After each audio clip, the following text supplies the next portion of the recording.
Hello दोस्तों, welcome our YouTube channel. आज हम करने वाले हैं क्लास 12th के बोर्ड में पूछे जाने वाले क्वेश्चन। जो क्वेश्चन बोर्ड में हर बार 2 नंबर या 3 नंबर में पूछे जाते हैं, ऐसे क्वेश्चन आज हम करने वाले हैं। तो चलो देखते हैं। सबसे पहले क्वेश्चन, ये 10वां क्वेश्चन मैंने पहले करवाया हुआ है, आप इसको याद कर लीजिए, यहाँ से पढ़ लीजिए। अब हम 11वां क्वेश्चन देखते हैं। What is the nature of the solution when ethyl alcohol and water are mixed. आखिरी क्वेश्चन है जो वो बहुत ही इम्पोर्टेंट है, तो उसको देखकर जाना। What is the nature of the solution when ethyl alcohol and water are mixed. The solution shows positive deviation from Raoult's law.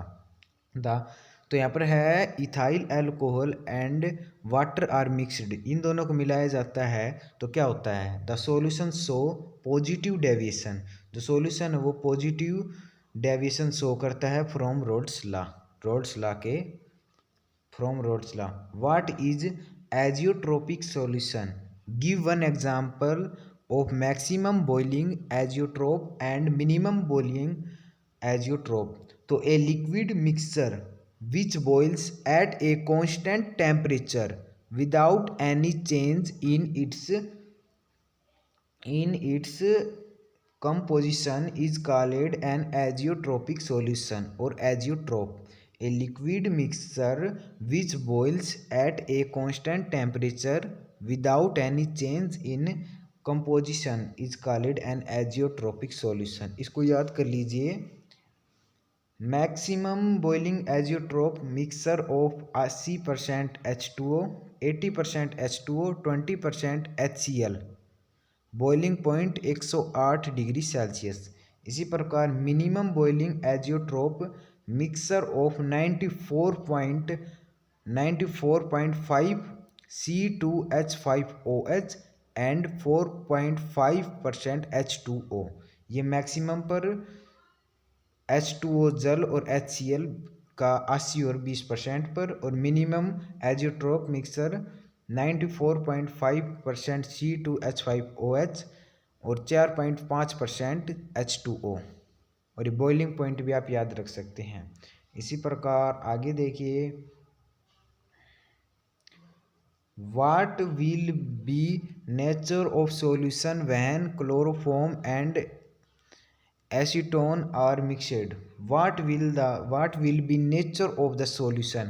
Nature of the solution बताना है आपको जब क्लोरोफॉर्म एंड एसीटोन ये दोनों है वो मिक्स किए जाते हैं। The solution will B so negative deviation.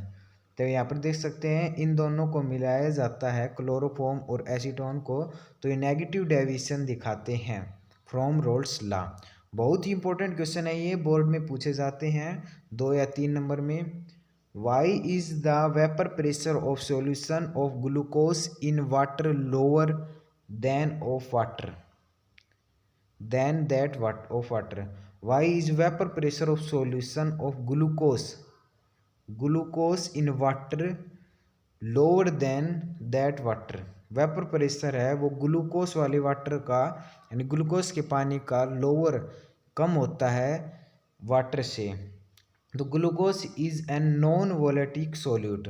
यहाँ पर आप पढ़िए ध्यान से। Glucose is a non volatile solute.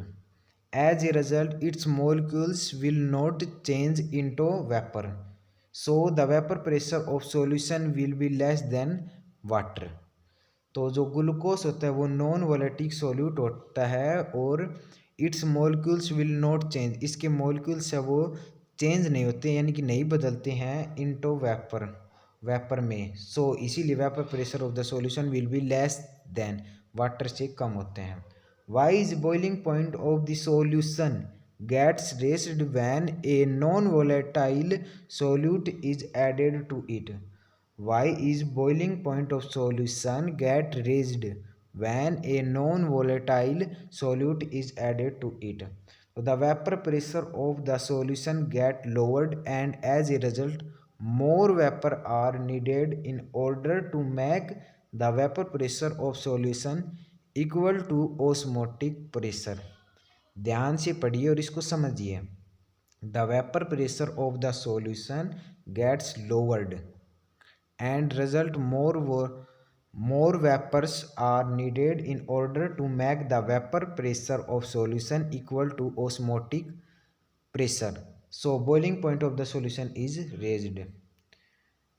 Name the method for determining the osmotic pressure of a solution. Name the method का नाम बताना है आपको osmotic pressure of the solution determine किया जाता है जिससे। तो ये है, देख लीजिए, Berkeley and Hartley's method is used to determine the osmotic pressure of the solution. Berkeley and Hartley's method, तो इनको याद कर लीजिए आप। ऑस्मोटिक प्रेशर बनाने के लिए, डिटरमाइन करने के लिए Berkeley and Hartley's method is used. ये भी अगला क्वेश्चन देखिए, why is osmotic pressure considered as a colligative property. तो osmotic pressure pi depend upon the molar concentration, depend upon the molar concentration of the solute in the solution. Pi is equal to CRT, therefore it is a negative colligative property. So इसीलिए it is a colligative property. तो osmotic pressure है वो depend करता है molar concentration, यानी कि pi is equal to CRT। Osmotic pressure is equal to CRT। Out of the various method for determining the molar mass of the solute such as protein which is considered to be the best. Osmotic pressure is considered to the best for determining the molar mass of the solute such as protein। तो ये protein है। तो osmotic pressure is considered to be best for determining the molar mass of the solute। Osmotic pressure is considered to be the best of determining the molar mass of the solute। Out of 1 MbAcl2 and 1 MAl2SO4 which will have more osmotic pressure। तो किसके पास ज़्यादा होगा, तो इसको भी समझिए आप। 1 MAl2SO4 ये ज़्यादा होगा, एल्यूमिनियम सल्फाइड ये ज़्यादा होगा। Will have more osmotic pressure but it will be produce more ion, ये ज़्यादा आयन प्रोड्यूस करेगा। और सॉल्यूशन पर मोल एज कंपेयर टू 1 MbAcl2, इसके कंपेयर में Al2SO4 ज़्यादा होगा। तो इसको भी आप याद रखना। What happen to freezing point of water, it ethylene glycol is added to it. What happen freezing point of water, water के फ्रीजिंग पॉइंट में क्या हैपन होगा, वह if ethylene glycol is added. तो freezing point of a water gets lowered, वो कम हो जाएगा। Freezing point of a water gets lowered. यदि आपको वीडियो अच्छी लगी हो तो लाइक कर देना, और ये क्वेश्चन बोर्ड में पूछे जाएंगे, इनके स्क्रीनशॉट ले लीजिए आप और इनको नोटबुक में लिख लीजिए। मिलते हैं अगली वीडियो में।